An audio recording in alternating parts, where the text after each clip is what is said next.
Saksakalyan gunarnavasya Vande Guru Sri Charanarabindam.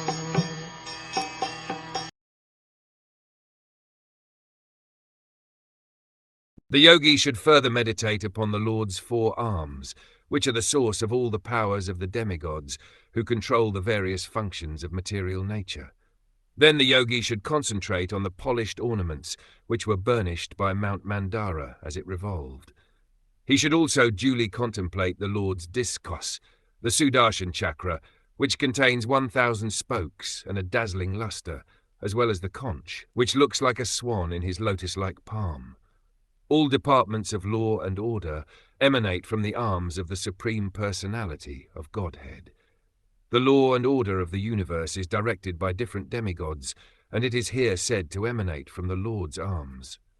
Mandara Hill is mentioned here because when the ocean was churned by the demons on one side and the demigods on the other, Mandara Hill was taken as the churning rod.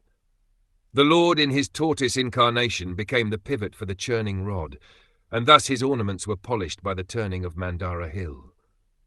In other words, the ornaments on the arms of the Lord are as brilliant and lustrous as if they had been polished very recently.